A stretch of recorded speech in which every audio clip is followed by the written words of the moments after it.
और महापुरुषों के चरणों में श्रद्धा के सुमन करते हैं। आज की इस प्रदेश स्तरीय बैठक में हमारे बीच में उपस्थित हरियाणा दिल्ली के प्रदेश के प्रभारी सिद्धि सिंह जी, हरियाणा प्रदेश के प्रभारी मुरार जी, श्यामलाल भारती जी और प्रदेश के अध्यक्ष हमारे गुरमुख सिंह जी और मेरे तमाम स्टेट की बॉडी और सामने मेरे आए हुए बहुजन समाज पार्टी के जाबाज सिपाही, आप सभी लोगों का मैं स्वागत और अभिनंदन करता हूँ कि आप जो ऐसी विपरीत परिस्थिति में भी आपने पूरी जोश और ताकत के साथ में एहसास करा दिया कि 2024 में हम हरियाणा में सरकार बना के माने रखेंगे।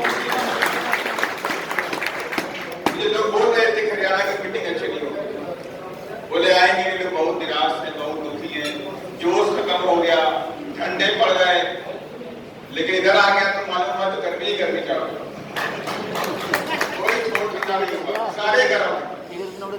आज अगर चुनाव हो जाए तो आज नहीं करने, क्योंकि तो छोड़ दीजिए, अगर 22 में ही करने द्वारा ये तो 22 में फतेह करके देंगे, हरा के नहीं देंगे। लेकिन मैं तमाम मेरे साथियों की बात मैंने सुना, बड़े गौर से बात को सुना, मैंने कुछ हमने कहा कि भाई कम से कम 4-5 नौजवान लोगों को बोलने का मौका नहीं, ढूंढते रह गए नौजवान का इधर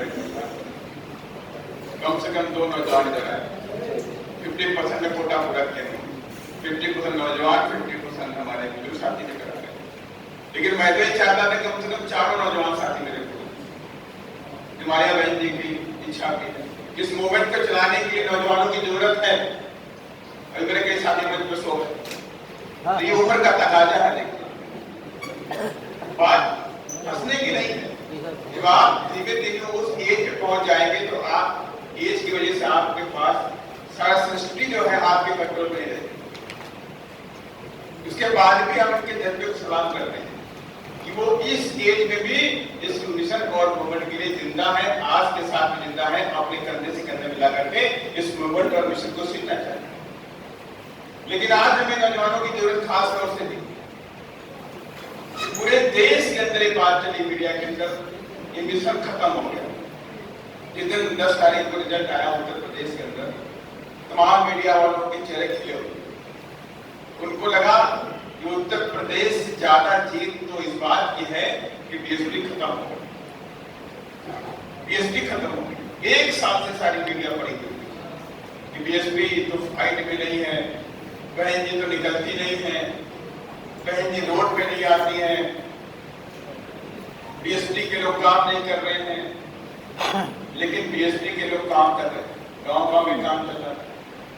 आज हमारे बहन जी इस संघर्ष के जीवन से आगे बढ़ के वहां पहुंची। जिस घर में पैदा हुई, आप सब जानते हैं, उनके घर में उन्होंने संघर्ष किया और मेरी समझ से हरियाणा में भी कहीं ना कहीं किसी गांव में भी आई होंगी, किसी गांव में रुकी भी, आई नहीं आई, बताइए, आई नहीं आई। अगर उसके बावजूद भी आप कहेंगे बहन जी को रोड पर निकलना चाहिए, तो क्या ये सच्चाई है? क्या सोनिया गांधी रोड पर निकलती है? क्या वो नरेंद्र मोदी रोड पे आता है? कहीं गांव में रुकता है? माया बहन ने तो पूरा जीवन ही अपना हमारे और आपके घरों में रह के है, तब जाके इस देश में 4 बार मनुवादी देश में 4 बार मुख्यमंत्री बनी, उत्तर प्रदेश जैसे राज्य में बनी, यहाँ पे बनवास सिस्टम पूरा, वहां पर 4 बार मुख्यमंत्री। ये पार्टी के लोगों का भी नहीं थी बात, विचारधारा की कि 4 बार जब माया बहन जी मुख्यमंत्री बनी तो किनका भला, किनके मुंह में आवाज है? हम लोग कहते नहीं, बाबा साहब तो बोलते हैं कि नारी के सम्मान मिटाता है, गूंगों के जवान, बहरों को दान देने वाले बोलते बाबा साहब बोलते नहीं बोलते। तो ये बहरों के अंदर दान और गूंगों में जवान देने के काम उत्तर प्रदेश की माया बहन की 4 बार की सरकार ने कर दिया। यही बात जल्दी हुई कि जो लोग गूंगे थे, जो हमारे सामने जमीन में बैठते थे, जो हमारे सामने चप्पल उतार के चलते थे, ये आखिर ये मेरे सामने कैसे बोल रहे? इनके पास आवाज कहां से आ गई? आज मेरे सामने कुर्सी पे कैसे बैठे हुए, मेरे सामने चारपाई पे कैसे बैठे हुए? इसीलिए बात हजम नहीं हुई। पूरे देश के ऐसे देखा, 2012 के चुनाव में देखा। 2012 में माया बहन ने बहुत सारे काम किए और उस देश में सभी जानते थे कि जितना काम माया बहन ने 2012 की पूर्ण बहुमत की सरकार ने कर दिखाया, आज तक इस देश में किसी राज्य में उतने काम नहीं हुए। 20 साल में काम नहीं हुए जितने 5 साल में कर दिखाया। 5 लाख माया बहन ने गरीबों के लिए आवास बना कर दी। मानव श्री कांशीराम शहरी आवास 5 लाख लोगों को बना के दे। हर गांव के अंदर स्कूल खोल दिए, अम्बेडकर ग्राम बना दिए, अम्बेडकर आवास दे दिए, शिक्षा को फ्री कर दिया, महिलाओं की शिक्षा, बच्चियों की शिक्षा फ्री कर दी। ये सारे काम हमारे मोदी कर दिए। और सबसे बड़ा काम किया, 80 लाख नौकरी निकाली। 4 बार के शासनकाल में उत्तर प्रदेश के अंदर बैकलॉग पूरा कर दिया।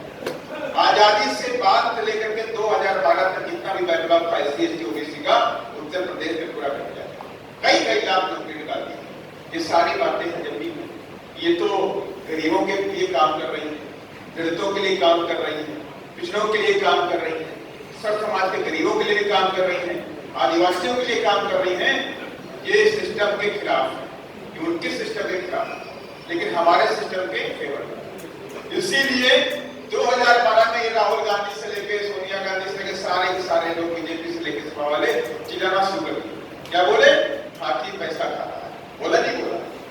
हर रैली में एक ही बात, हाथी पैसा खाता है, हाथी पैसा खाता है, हाथी पैसा खाता है। जब मारिया बहन जी हाथी की मूर्तियां लगवा रही थी और मारिया बहन जी पार्क करवा रही थी, तो सारे मीडिया के लोगों ने यही बात की, निगेटिव नैरेटिव फैला कि हाथी पैसा खा रहा, हाथी पैसा खा रहा। इतना निगेटिव नैरेटिव फैला दिया मीडिया के लोगों ने। 2012 के चुनाव में हम चुनाव हारे, हम सत्ता से बाहर हो, और उसके बाद से आज तक इस देश की मीडिया माफिया और मनी हमारे पीछे पड़े, ये हमारे पीछे पड़े। वो चाहते हैं कि हमारी पार्टी उनके गुलाम बन जाए, उनके इशारे पे काम करे और हमारी जो विचारधारा है उसके हिसाब से काम न करे, तब तो हम आगे बढ़ेंगे। अगर हम विचारधारा के हिसाब से काम करेंगे तो बड़ी मीडिया और माफिया हमारे पीछे नहीं आएंगे, हमें अंगेज में काम। और इस बार भी लोगों ने वही किया। 1 साल से पहले, 1 साल से कंटिन्यूअस वो लोग फाइट दिखा रहे थे कि समाजवादी पार्टी और बीएसपी की फाइट नहीं है, समाजवादी पार्टी और बीजेपी की फाइट। बोला नहीं बोला? बताइए। बीजेपी और समाजवादी पार्टी की फाइट दिखा रहे थे, जबकि उनके पास कौन सा वोट था? उनका अपना वोट था, 6% वोट यादव था और मुस्लिम वोट था। और मुस्लिम के पास जाए कब? 15% मुस्लिम वोट था। इस 15% के फैक्टर में, 6% के फैक्टर में 20% के आसपास के वोट को वो बीजेपी का कंप्यूटर बता रहे, आमने सामने की फाइट बता रहे। उनको डर इस बात से था कि अगर हमने गलती से बीएसपी का नाम ले लिया तो 2007 दोबारा रिपीट हो जाएगा 2022। इसलिए बीएसपी का नाम भी लिया और बीएसपी को डाउन करने के लिए बात कर रहे हैं। बीएसपी काम नहीं कर रही है, बीएसपी कोविड में नहीं आई है। अरे आप तो जानते हो कोविड में इधर भी हमारे उत्तर प्रदेश के लोग भी, राजस्थान के लोग भी, मध्य प्रदेश के लोग भी इधर हरियाणा में फंसे हुए थे। हरियाणा के लोग भी कहीं बाहर, आंध्र प्रदेश में गए, तेलंगाना में फंसे हुए थे। इधर गुरमुख सिंह जी भी हैं, बैठे हुए हैं। मैंने इनको भी फोन किया, इनको फोन किया, कई तरह से फोन किया, जितना जो हो सकता था वो हमने किया। मेरे एक कार्यकर्ता ने कोविड में काम किया। हमारे लोगों ने गरीबों को अनाज बांटा, जाके चावल की बोरियां बांटी, जो भी काम हो सकता था हमने सब किया। लेकिन उसके बाद मीडिया ने हमारे अगेंस्ट में काम किया।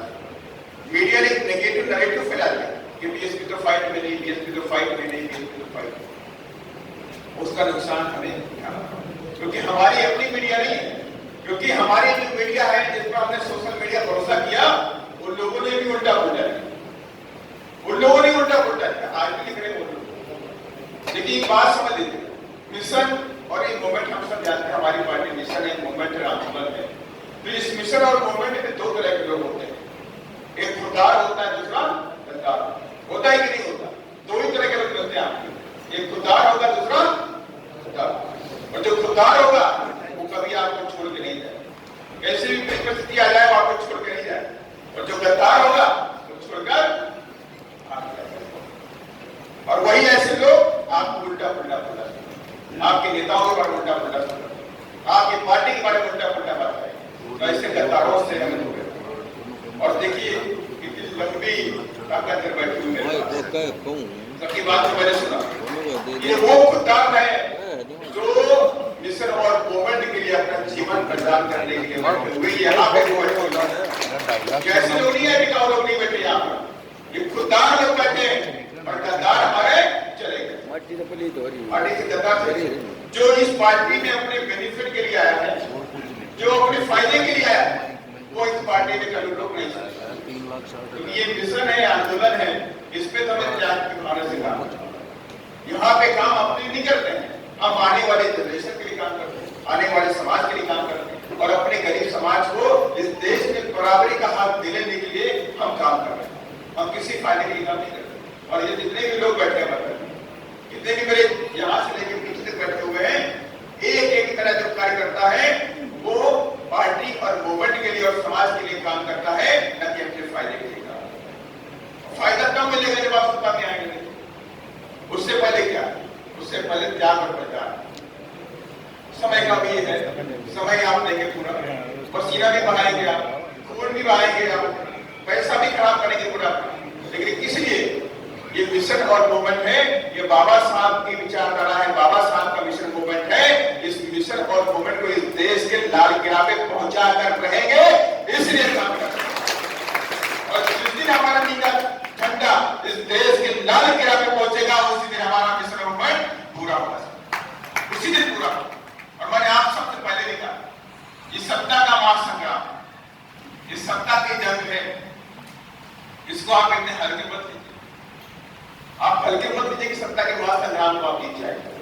सम्राट अशोक 2600 साल पहले इस देश का शासक बना और उसके बाद आज तक इस देश में बहुजन समाज के लोग शासक नहीं बन पाए। बहुत प्रयास किए गए, बाबा साहब ने पूरे जीवन पर प्रयास किया। 1942-43 में लेबर पार्टी बनाई, आरपीआई बने, सब किया, लेकिन सफल नहीं हुआ।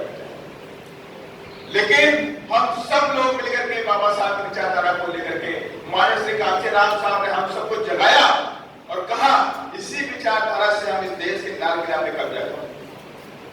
और हमने 50% काम भी कर दिया। माननीय साहब ने अपने जाते जाते इस मूवमेंट के विचारधारा के लिए 50% काम करके दे दिया।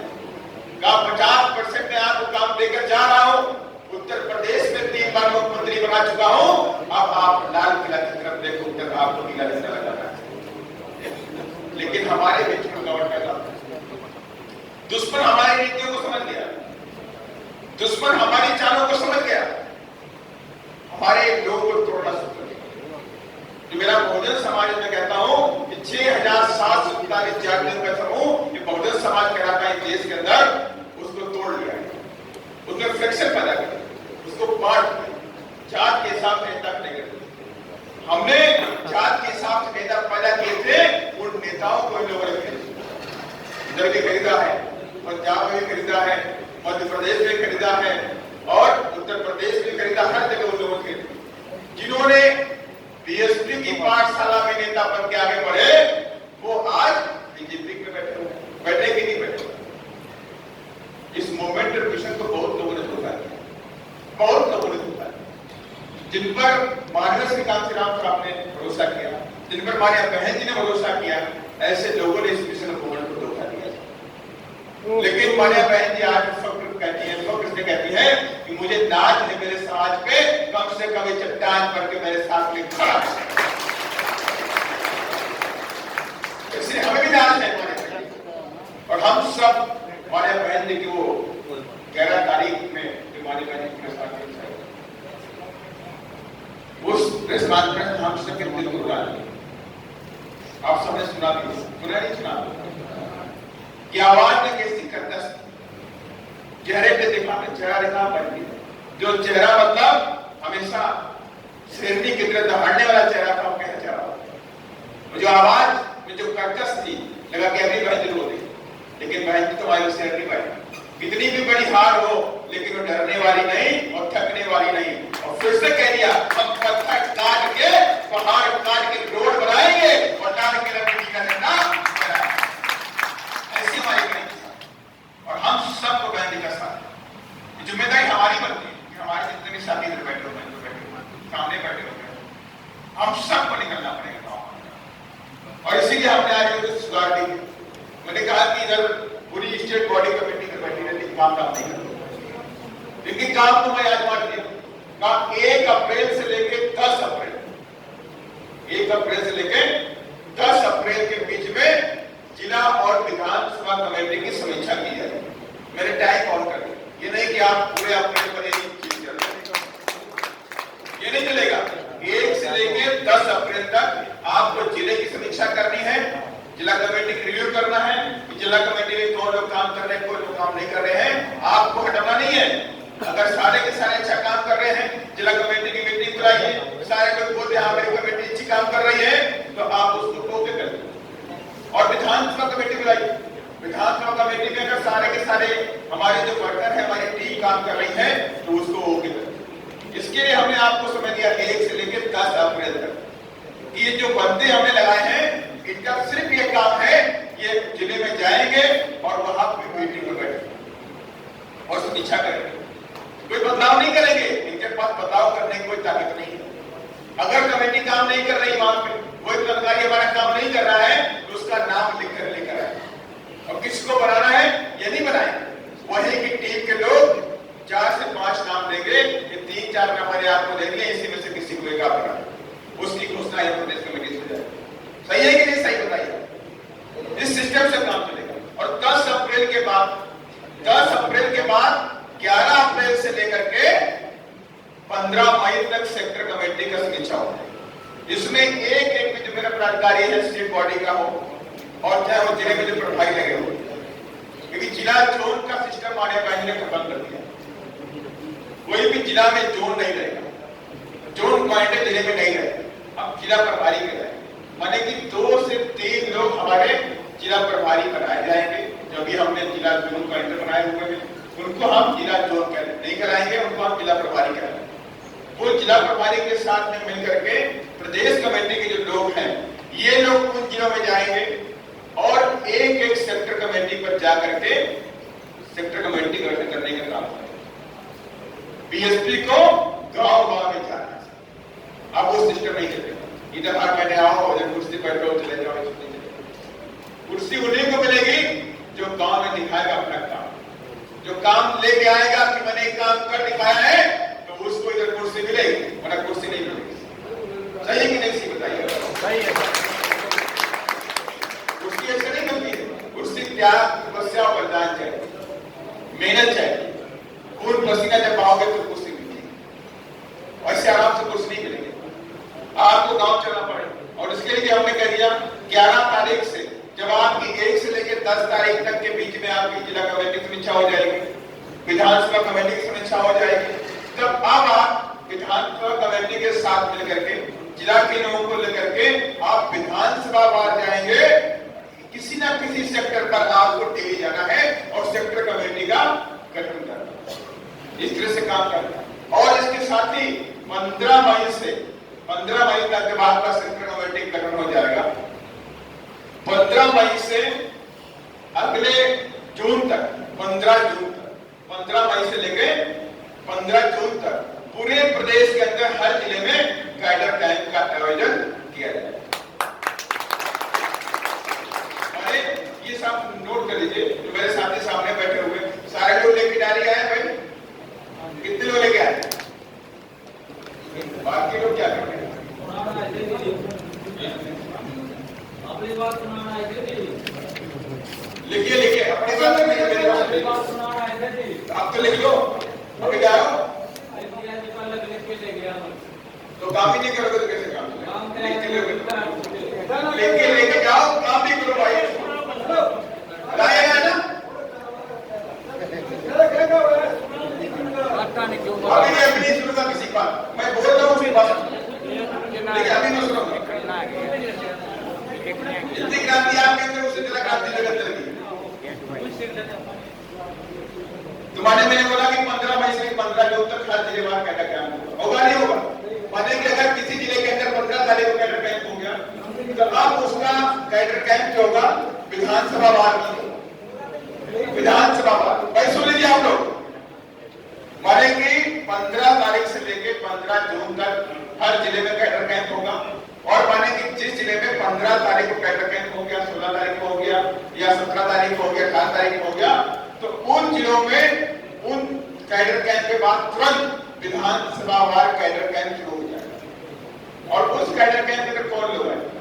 उस विधानसभा कुआरे में विधानसभा कमेटी के लोग सारे हो गए, हमारी सेक्टर कमेटी के सारे लोग जो आपने पिछले 1 महीने में जो सेक्टर कमेटी बनाई है, उन सेक्टर कमेटी के सारे अधिकारियों को बुला करके उनका कैडर कैंप आपने, ताकि जब सेक्टर कमेटी के लोग अपना कैडर कैंप हो जाएगा विधानसभा में, तो इस सेक्टर कमेटी के जो लोग होंगे ये अगले महीने में 15 जून के बाद अपने अपने बूथों पर जाकर के अपनी पार्टी की विचारधारा और जो कैडर कैंप सीखा होगा वो उधर बताने का काम, इस क्रमबद्ध सिस्टम में काम करेंगे। और बहुत जल्द हम प्रदेश के अंदर भी बहुजन राज्य अधिकार यात्रा भी शुरू करेंगे, तेलंगाना की तरह। जिस तरह तेलंगाना में चल रही है ऐसे इधर भी शुरू करेंगे। हम हरियाणा भी शुरू करेंगे, राजस्थान भी शुरू करेंगे, मध्य प्रदेश भी शुरू करेंगे। माने कि हमने ठान लिया है कि यूपी का बदला हम यहाँ से लेकर के, इस बार जो आप सबने कहा कि 16.5% हम वोट पे पहुंच गए और 16.5 के बाद बीजेपी, लेकिन अगर आपका जज्बा वही है तो 16.5 छोड़ दीजिए 2024 में 35.5 की बात करिए कि 35.5% लेके आना और बिना हमारे कोई सरकार नहीं बनी। 10 एमएलए वाला या डिप्टी सीएम बना नहीं पड़ा 10 एमएलए वाला कुछ भी जाए सरकार 8% में 8 ही है 8%, 10 विधायक 8% माने कि आप आज की डेट में कोने 5% वोट आपके पास है कि नहीं है, और 3% वाला आप ज्यादा आपसे सरकार में है कि नहीं है। तो इतनी मेहनत करनी है कि 16.5 तो हम लेके आएंगे, प्लस अपना और जोड़कर वापस लाएंगे। योजनाएं हमसे अच्छी किसी की नहीं, क्योंकि हम लोग काम नहीं करते।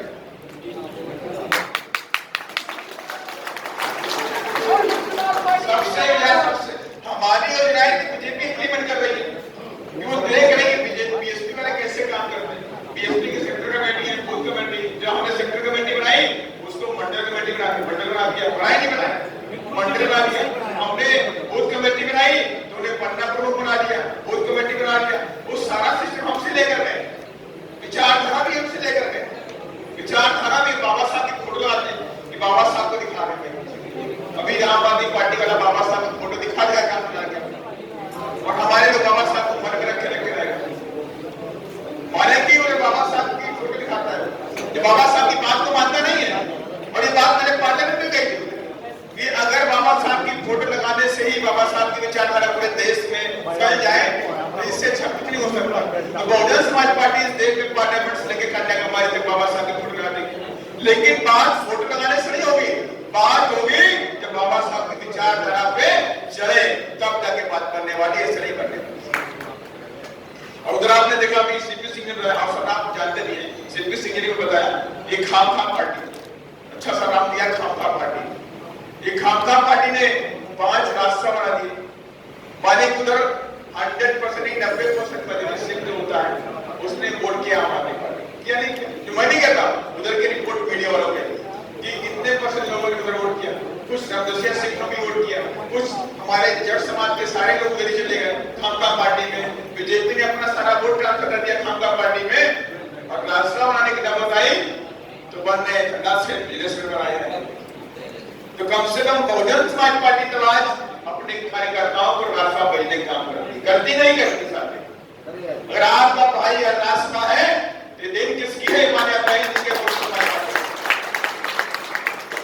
इसलिए मैं कहता हूं किसी की चक्कर में नहीं पड़ी। हम बानवे श्री कांसीराम साहब के साथ आप बहुत रहे हैं इधर, और बाबा मानवे साहब ने बहुत काम भी किया। मानवे साहब ने कहा था कि जब तक आप इस मूवमेंट को साइलेंटली काम करेंगे तब तक आप विजय की तरफ बढ़ते जाएंगे, आगे बढ़ते जाएंगे, और जिस दिन आप इस मूवमेंट को कैडर के मिशन को रोड पे लेकर आ जाएंगे उसी दिन आप खत्म हो जाएंगे। और आप कई सिलसिले घूम रहे हैं जो हमारे कैडर की बात में, हमारी मूवमेंट की बात में कोई फेसबुक पे शेयर कर देता है, वो फेसबुक की कहानी बता रहा है, कोई रोड पे चिल्ला रहा है, इससे क्या होगा? बाबा साहब हमारे लिए प्रिय हैं, बाबा साहब के लिए हम जान दे सकते हैं और किसी की जान दे सकते हैं कि नहीं साहब? बाबा साहब की जान दे सकते हैं। और जब बाबा साहब को जरूरी नहीं है भारत देश के अंदर सारे नागरिक बाबा साहब को मानने वाले, क्या मानते हैं? बताइए, अगर बाबा साहब को सारे लोग मानने वाले होते बाबा साहब की मूर्ति नहीं टूट जाती? बाबा साहब की मूर्ति तोड़ देते हैं लोग, कुछ करते हैं तो कुछ नहीं होता। लेकिन ये बात आपके दिमाग में रहनी चाहिए कि जितने लोग बाबा साहब को मानने वाले लोग हैं, उससे दुगने लोग बाबा साहब को ना मानने वाले लोग। तो हमें तो राजनीति करनी है, राजनीति करनी है। और बाबा साहब का सपना था कि capture temple of God for emancipation, उस शक्ति के मंदिर पे कब्जा कर लो मेरे बच्चों अपने उद्धार के लिए। उस शक्ति के मंदिर पे कब्जा करने के लिए हमने क्या था? हम जाकर रोड पे चिल्लाए जय भीम जय भीम जय Bhim, road block, police station block, तो उससे सरकार बन जाएगी आपकी क्या? अगर आपकी सरकार बन जाए तो मेरी समझ से भारत में हर दलित समाज का जय भीम बोलता है, जय भीम तो बोलता ही बोलता है। मैं तो बोल ही नहीं पाता हूँ जय भीम, मैं जय भीम बोलता हूँ। सरकार बननी चाहिए लेकिन सरकार नहीं बनी हमारी। इसके मतलब है कि जय भीम हमारा कोड वर्ड है, जय भीम हमारे लिए ताकत है और दुश्मन के लिए घातक है। जय भीम हमारे लिए ताकत है, दुश्मन के लिए घातक है। तो जय भीम को अपनी ताकत बढ़ाकर रखो, अपने दिल में रखो और मौका तब दो जब लाल किले पर नीला झंडा दिखा दो और उस दिन लाल किले से 26 जनवरी को बोल दो जय भीम का बात करने, लाल किला से बोलेंगे जय भीम का बात करने, उसके लिए काम करना पड़ेगा। और हमने ठान लिया नहीं, मैंने ठान लिया है कि मैं भी गांव में जाऊंगा। ऐसा नहीं कि मैं गांव में नहीं जाऊंगा, मैं भी चलो, मैं चलाऊंगा, तुम्हारे गांव में चलना मैं चलिए मेरे साथ। मैं तो लखीमपुर में रहता हूं, मैं तो यहां से लेकर वहां तक कहीं कहीं घूमता ही रहता हूं, जहां बुलाओगे वहां चलूंगा, मेरे लिए कोई दिक्कत नहीं। और अध्यक्ष जी आपके लिए वार्निंग देखिए, अगली बार से कोई रेस्टोरेंट में खाना खाया तो उसी दिन आपको छुट्टी कर दी।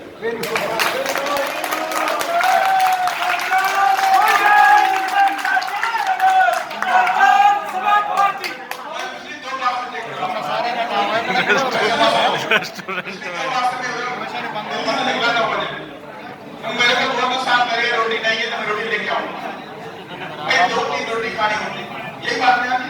3 रोटी खानी, सब्जी खानी, दाल खानी। अगर तुम बोलो साहब मेरे कुछ खा नहीं पाएगा तो मैं अपना घर से टिफिन लेके आया भाई, मैं 9 बजे निकल पड़ा वहां से और मैंने कहा किसी कार्यकर्ता यहाँ पे कोई कार्यकर्ता खाना लेके नहीं आया और हमको ले गए श्रीकंठ रेस्टोरेंट में खिला दिया खाना।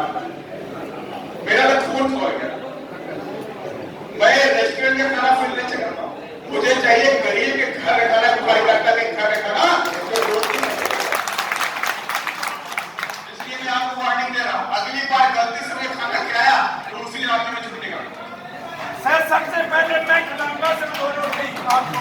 हमें पता है कि हरियाणा के लोगों में बोल दूंगा एक नहीं 1000 रोटी मेरे लिए आ जाए।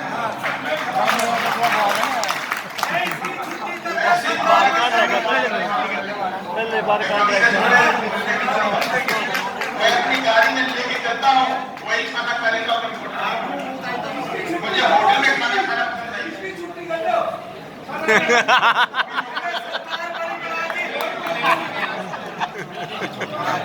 गुरुमुखी प्रदेश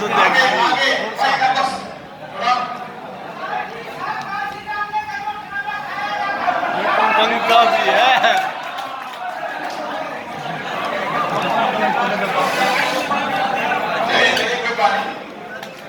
मैंने वार्निंग देती है लेकिन अगली बार से मुझे थोड़ी उम्मीद है ऐसा गलती नहीं करें।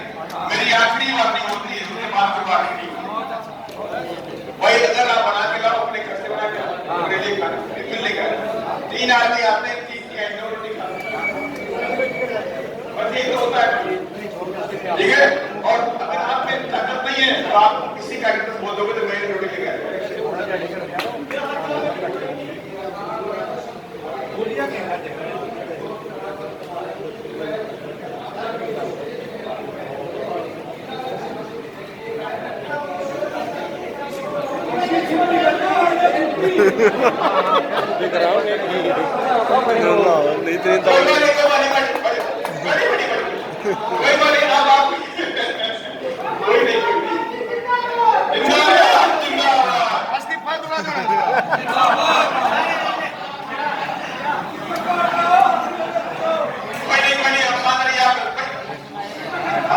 अपनी ताकत को बचा के रखो, अपनी एनर्जी को बचा के रखो।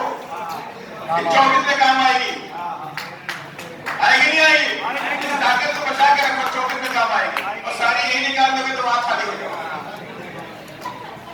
तो इस तरह से हमने आपको जो बात बताई है, देखिए बहुजन समाज पार्टी है संघर्षों की पार्टी है और हमारे सारे महापुरुषों ने संघर्ष किया।